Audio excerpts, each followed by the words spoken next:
Hello friends, and welcome to another video. I am sitting in my closet for this one. We don't need to go nobody say it. Welcome to the channel where for the entire month of June we will be focusing on LGBTQ authors because America kinda sucks right now, and queer stories deserve to be heard. This is kind of my introduction video to my plans for June videos, because it is my June TBR video, but I need your help. If you don't know, I live in Florida, where our current governor, Ron, he's doing pretty much everything that he can to silence queer voices and also people of color. It is really easy for straight, cis, white, specifically men, to stay in power by lying and by manipulating and by taking away the voices of minorities. And that's exactly what's happening right now. I can see in real time my friends have to leave the state. They have to take everything that they know now and they have to move somewhere else because they are just not being cared for here. And everything that he's trying to enforce to just make life so much harder for, honestly, specifically trans people, it's really hitting hard right now. If you look it up, I'm sure you can find a big list of everything that he's done, but it's just genuinely, it fills me with such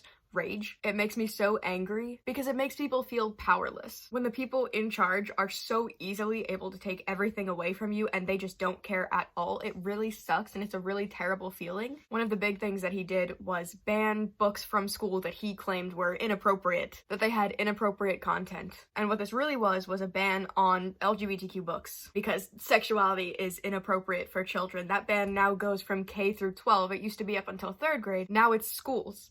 Just any schools. From kindergarten until you're 18 years old, this content is not appropriate, and he's going and banning as many of these stories as possible. It really makes me so angry because that is exactly the age that people need education. That is exactly the age that people are questioning their sexualities and trying to figure out their identities, and now you're taking away any opportunity to see that there are options, which is this whole big argument about how it's too many options and you don't want to confuse them. People are gonna be questioning regardless of if they have representation, which is why it's so important to have it there so that they know that it is an option and that they're not weird and that they don't do anything unhealthy. You have as much information and as much accessibility as possible so that people can safely and healthily just be who they feel like. And by taking away these stories, you are actively saying that these children should suffer and that they shouldn't be comfortable. It's so...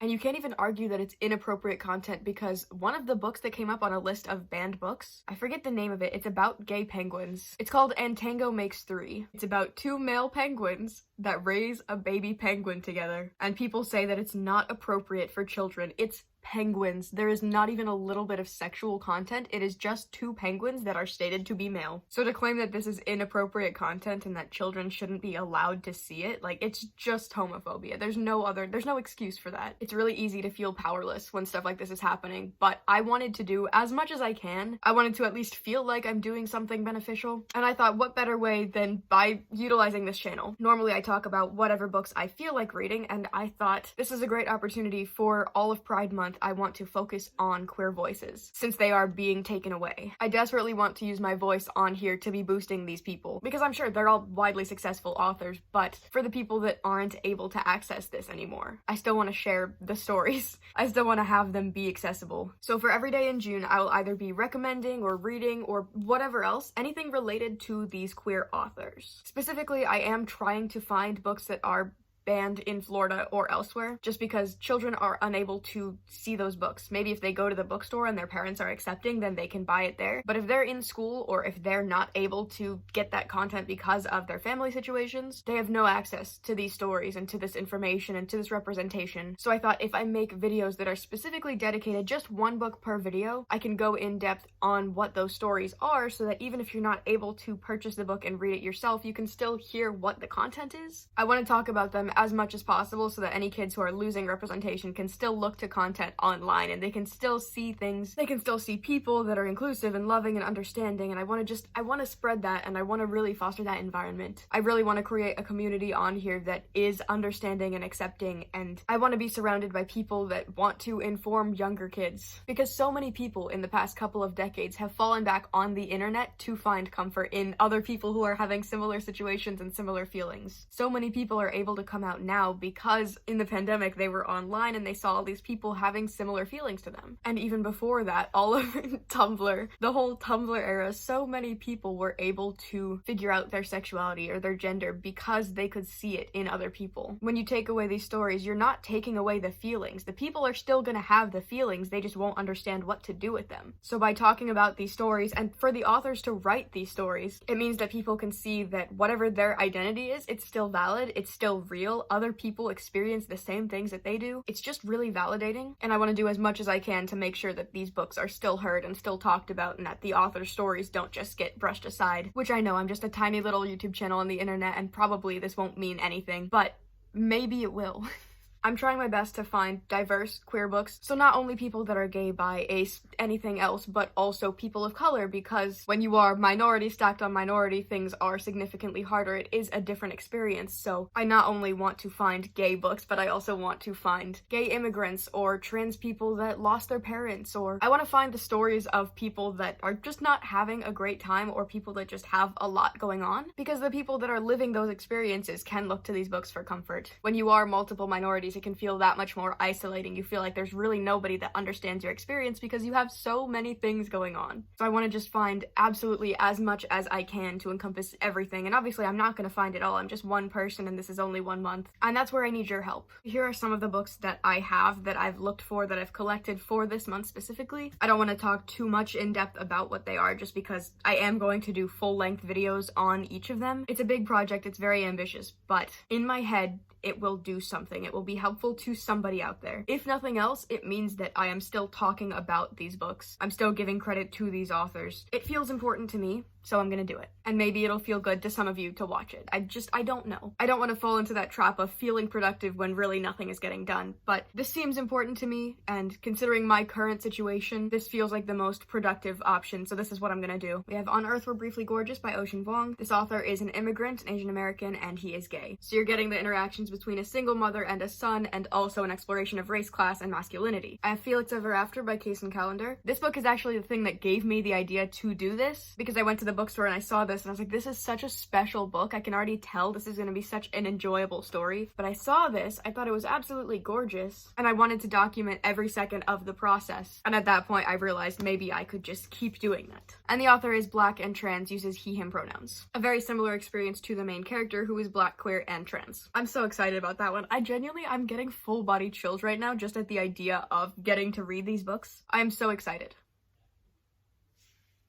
I have House in the Cerulean Sea by TJ Klune, who is asexual. He has talked about how that identity shapes the way that he writes these stories. The main character in this may or may not be gay. I haven't read it yet, but it does say that Linus and Arthur, two main characters, I guess, grow closer. So maybe. I did read his other book, Under the Whispering Door, and that one does have an older gay couple as well, so I'm very excited to read this one. Love and Other Disasters by Anita Kelly. They are non-binary, they them pronouns. I did already read this book. It's about a cooking competition. These two main characters are both competitors. Dahlia is queer. She just got out of a divorce with a 6-year relationship, and she's sort of experimenting, thinking about where she wants to go from here. And then London is non-binary, uses they them pronouns. And I think that specifically is represented beautifully because obviously it is coming from direct experience from the author. I have Radio Silence by Alice Oseman, who I believe is Ace and Arrow. I did want to read Heartstopper because obviously that's kind of the big thing, but I just don't know if I want to buy all of the books yet. So we'll see. I could resort to that instead of this one because this is a thicker book. I don't know if the characters in this are queer, but the author is, and that's kind of what I'm focusing on. I'm not opposed to characters that are queer, but I'm mainly focusing on the authors just because they are the real people that are being silenced. But also, throughout this whole search, if you know any books that have queer characters, even if the author isn't, if you think it's decent representation, then please include that as well, as long as the author is respectful about that, since obviously they don't relate to the experience. Manhunt by Gretchen Felker Martin. She's a trans woman, she, her pronouns. And this is one of the only ones that isn't just a real life story. This is a horror novel about, I don't remember exactly what it is, but it's something along the lines of people with testosterone become monsters. They just go around killing, attacking, and doing whatever, outrunning packs of feral men and their own demons. One of the chapters in here is called Not All Men, so clearly this is just a big exaggerated version of the current situation. Tori Peters is a trans woman, she, her pronouns, and is also a lesbian. The book is Detransition Baby. I've heard Jack Edwards talk so highly of this book. I've been wanting to get it for so long, and this is just the perfect time to do so. It's about a couple, one of them detransitions. books. I don't really know much else besides that. It looks like a messy little relationship. It's 3 people that are somehow coming together to raise a child. I really genuinely have no clue, but I've heard very good things about this book. All Boys Aren't Blue by George M. Johnson. I thought I can interject while you were, in between lines. I'm so sorry. I'm not in between lines. Oh. I'm so sorry, babe. Smooches. All Boys Aren't Blue by George M. Johnson. I have read one other of their books. I don't remember what it's called right now because it was a library book, but when I read that, I said to myself that I really wanted to pick this one up, and this is one of the books that Ron banned from schools. Johnson is black and non-binary with they, them pronouns. Be bold and brave and queer. I couldn't have said it better myself. This is a young adult memoir about being black and queer in America. Also, something that helps is the text is gigantic, so I think this one will be pretty easy to get through, and also because I've been excited to read it for so long. So those are the books that I have so far. I would like to get more. I would love to find some books about sexualities or genders that are less mentioned. I would love to find a book about somebody who's gender fluid. I don't know. Again, this is where I need your help. If anyone knows queer authors or queer stories or just any books that are being taken away, that are being banned, please recommend them in the comments. I won't be able to get to everything because, like I said, I am just one person. This is one channel and it's only 1 month. Obviously, I'm still going to be reading and enjoying these books and recommending them and boosting them up for forever. But specifically for my goals for this month, I won't be able to get to everything. But I'm hoping that this comment section can kind of be a little gathering of books like that so that if people are looking for them, even if I don't cover it, we can still have a nice cohesive list of potential books for different identities. I'm hoping that the comment section will be full of loving and compassionate readers, and then we can all keep these stories circulating. If I see any homophobic or transphobic or any other hateful comments in my comments, first of all, what are you even doing here? How did you find my channel? Clearly this is not your place. If I see any hateful comments like that, I will be doing my best to get rid of them. Not just on this video, but for the entire month, because my channel should be a safe space, especially for right now. The last thing I want is for people coming to these videos for comfort and then going to the comments and seeing somebody hating on their lives. Normally I don't even consider deleting comments, I kind of just let everybody float around, but if the wrong people happen to find these videos, we're not doing that. We live in a really scary world right now, and yes, things have gotten better in the past, and I'm sure that things are gonna get better in the future, so I hope we're all doing what we can to be okay. Even if these videos don't really change anything, I feel like they matter, and there's always a chance that it helps somebody, so that's kind of what I'm gonna be focusing on. I'm entirely fueled by rage. I'm probably gonna be overworking myself by doing this many videos, this many days in a row, but just consider it a mid-year vlogmas. The main thing to remember is we can't let hateful, oppressive people win. We have to keep boosting these voices and these stories so that young people can grow up knowing that it's okay to exist. That's it. Knowing that it's okay to exist, knowing that it's okay to feel the way that they feel and that there are other people who feel the same way, and that there is love and there is care and there are treatments and there's so much out there. We can't let those hateful ideas win. We just can't do it. So I know it's not much, but I'm doing what I can. And I hope you guys will all help me on this month. As much love and support in the comments as possible, not just for me, but for the community. I trust that you are incredibly lovely and compassionate people. We just gotta stick together. So that's where I'm gonna end this video. If you have any book recommendations, or not even books, any movies, anything, any media that represents queer people in a way that is beautiful and kind and caring, or real and heartbreaking, just put it all out there, send it out into the world, make sure as many people are still able to see it as possible. We just can't let people take that away. So if that sounds interesting to you, stick around. The entire month of June, we're gonna be pumping out as much content as we can. So you can subscribe to this channel, or if you would like to support me elsewhere, you can also subscribe to my main channel, riverbxnd, where I post music content. I will also link my Instagram, TikTok, Spotify, Goodreads, and Storygraph in the description for you. Okay. I hope that sounded okay. I got a lot of work to do, so I will see you with another video very, very soon. Bye.